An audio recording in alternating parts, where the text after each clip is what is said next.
안녕하세요. 남자TV 이준석입니다. 오늘은 한여는 사회학이다라고 게시한 사람이 알고 보니까 20대 중국 여성이었다라는 것에 대해서 한번 얘기를 해보려고 합니다. 가끔 제 채널에도 그런 댓글이 달리는데요. 사회를 이간질시키는 세력이 있다. 그게 바로 중국이다. 이렇게 말씀하시는 분이 계시는데요. 이제 그거를 어떻게 보면은 지지하는 그런 사례라고도 할 수는 있겠네요. SNS에서 한여는 사회학이다라고 해서 알고 보니까 그것도 20대고 중국인이고 여성이었다.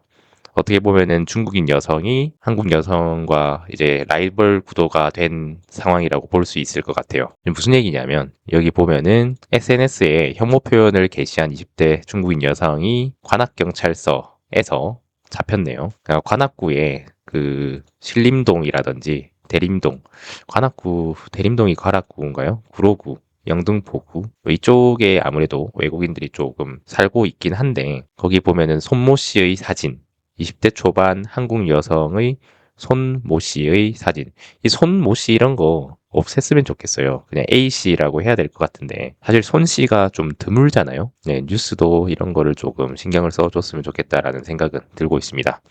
어쨌든 이 중국인은 A씨, 중국인이 A씨였군요. 중국인은 A씨고 한국인은 손모 씨고 그럼 한국인은 B씨라고 해야 되지 않나요? 뭐 어쨌든 SNS 계정명 게시하고 손모 씨의 사진을 게시하고 한여 사회학 정신병자 이런 혐오 표현을 써서 모욕을 했다라고 하고 있습니다. 근데 손 씨는 실제로 알고 지내기 전부터 본인을 모욕하는 글을 올리고 있었다. 라고 했는데 친분을 쌓고 난 뒤에 그 사실을 알게 됐다. 특별한 목적을 가지고 있었는지 그거는 뭐 알 수 없다고 하네요. 이런 경우는 보통 좀 라이벌 관계인 경우가 많긴 합니다. 다른 뉴스도 한번 확인을 해보면요. 딱히 이거 말고 더 자세한 정보는 없긴 한데 근데 실제로 제 생각에는요. 이제 어떠한 사회 세력이 있을 수도 있는데 이제 그것만으로는 불을 지피기에는 조금 부족하죠. 무슨 얘기냐 하면은 아무리 어떤 사상이나 세력들이 사회에 침투를 하려고 해도 그 사회가 되게 단단하고 믿음이 강한 신뢰가 강한 사회라면은 다른 세력들이 침투를 할 수가 없게 되죠. 이제 마치 이제 우리 국사 시간에 배웠던 고구려의 얘기가 아주 정확할 수도 있겠다라는 생각은 하고 있는데요. 이제 고구려 같은 경우에는 이 수나라의 100만 대군을 물리쳤죠. 오히려 수나라가 멸망을 하게 되는 그러한 상황이었는데 근데 왜 당나라는 그거보다 더 적은 병력으로 쳐들어왔는데도 고구려는 그걸 막지 못했을까? 사회가 통합되지 못했기 때문이죠. 영계소문의 아들들이 이제 권력을 나눠 먹은 게 아니냐.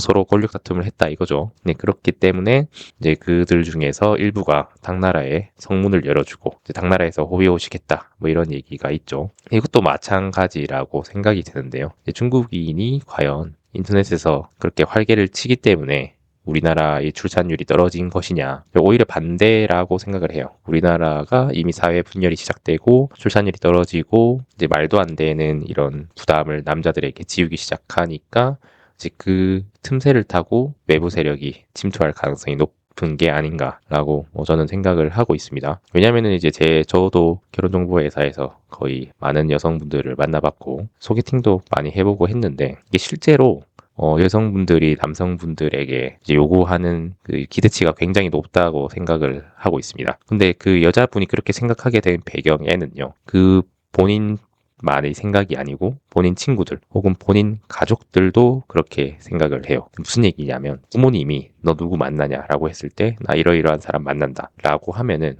근데 우리 딸이 너무 아깝다. 그러면은 상대방이 뭘 해오겠니? 이제 이렇게 자동스럽게 나오게 된다는 거죠. 사실 저희 부모님만 하더라도 사실 근데 저희 부모님은 그 이제 어머니 빼고는 온 가족들이 누나가 결혼을 한다고 했을 때 찬성을 하긴 했어요. 근데 어머니도 막 완강하게 반대를 한다라기보다는 원래 본인 자식이 더 귀엽고 이쁘고 아깝잖아요. 그러니까 이제 그랬던 것 같기도 하고 그리고 이제 저희 어머니께서는 뭔가 좀 딸이 잘 살았으면 좋겠다 이런 생각이 있었던 거죠. 근데 어찌됐건 간에 이제 다른 가족들이 전부 어머니를 설득을 해서 엄청 좋은 사람 이렇게 잡기 쉽지 않다라고 얘기를 했죠. 어머니도 결국에는 마음의 문을 여셨는데 그런 분위기가 좀 형성이 돼야 되는 것 같습니다. 근데 실제로 그런 집안이 굉장히 드물어요. 일단 남자에게 엄청나 본인 딸은 뭐 아무것도 가진 게 없는데 요즘 뭐 결혼정보회사 대표들 유튜브들 보면 다들 아시잖아요. 뭐 어떤 얘기가 있냐. 아, 나도 우리 딸 키우는데 힘들었다. 우리 딸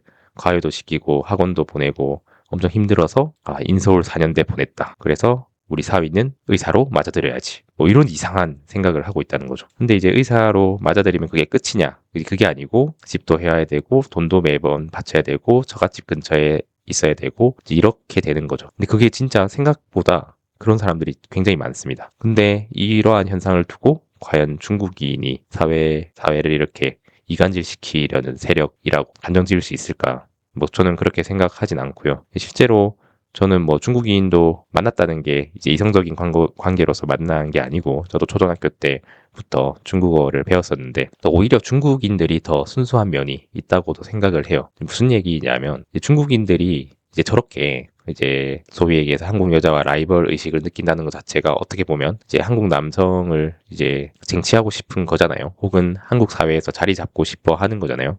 그렇기 때문에 지금 정부에서도 무비자 입국으로 1억 명 이상의 중국인이 들어오게 돼 있는데 이게 다 연관이 돼 있는 게 뭐냐면 1차적으로 우리나라 사회가 저출산 고령화의 늪에 빠지면서 노동력을 외부에서 채워 넣어야 되는 이제 그러한 악순환의 연결고리에 이제 들어서게 됐는데 그러면 사실 우리나라에 들어올 사람이 누가 있냐? 중국인이랑 일본인 그리고 동남아인들밖에 없어요. 서양인들이 와서 여기서 더 본인들 나라에서 보다 낮은 임금을 받으면서 일할 유인이 전혀 없죠. 근데 동남아라든지 중앙아시아, 우즈베키스탄인들이 되게 많은데, 제가 대학교 때 학교 다닐 때만 해도 제 아랫집, 윗집 전부 다 우즈베키스탄인이었거든요. 그리고 저도 이제 가끔 당근 나라에서 휴대폰을 뭐 사고 팔고 할 때가 있는데, 그러면은 다 우즈베키스탄인들이 나옵니다. 중앙아시아인들이 나오거든요. 그러니까 당연히 우리나라보다 임금이 낮은 국가에서 노동력을 채우는 게 수순일 거란 말이죠. 근데 사실은 우즈베키스탄인들은 겉으로만 봐도 겉모습이 워낙 다르죠. 근데 중국인들 같은 경우에는 사실 겉모습만 보고 판단하기가 되게 힘듭니다. 저도 베이징에서 5주 동안 교환학생을 갔었는데 교환학생이라고 하기에도 좀 민망하긴 한데 실제로 이제 외모만 보고 국적을 알아맞히기가 이제 생각보다 힘들어요. 왜냐면은 이제 그분들이 이제 한류 열풍이 사실은 중국에도 있고 일본에도 있잖아요. 그래서 잘 꾸미고 다니시는 분이 굉장히 많기 때문에 이제 겉으로 보고 국적을 판별하기는 힘든데 이제 그러면서 저출산 고령화의 늪에 빠지면서 노동력을 충당해야 되는 상황이 이르렀고 정부라든지 기업들은 후진국이라고 상대적으로 이제 우리나라보다는 임금이 낮은 국가에서 노동력을 충당해야 되는 그러한 시대가 온 거죠. 그러다 보니까 이제 이게 여러 사람들이 만나다 보니까 갈등이 있을 수도 있다라고 생각을 하는 건데 어쨌든 요 사례를 보면서 이제 무조건 중국인이 우리 사회를 이간질하려고 하고 있다라고 보기에는 뭐 조금 무리가 있지 않나라는 생각은 뭐 개인적으로 하고는 있습니다. 물론 그러한 시도가 없다라는 건 아니고요. 그러한 시도도 물론 있겠죠. 뭐 어쨌든 뭐 다양한 생각이 있을 수 있는데 뭐 북한에서도 사실은 댓글 공작을 한다라고는 하잖아요. 우리 사회를 무너뜨리기 위해서 항상 간첩들을 이제 난파하고 있다라고는 하는데 이제 그것도 당연히 맞는 말씀입니다. 근데 고구려의 사회처럼 우리나라가 신뢰가 높은 사회고 내부적으로 단결이 잘 되는 사회라면은 그런 외부적인 공격이 있더라 하더라도 잘 버틸 수 있는 것인데 이미 안에서부터 무너졌기 때문에 이러한 많은 공격으로부터 취약하게 된 것이 아닌가라는 생각을 하고 있습니다. 네, 어쨌든 오늘은 SNS에 혐오 표현을 사용한 사람이 알고 보니까 중국인 20대 여성이었다라는 것에 대해서 한번 얘기를 나눠보았는데요. 여러분들의 생각은 어떠하신가요? 댓글로 남겨주세요. 감사합니다.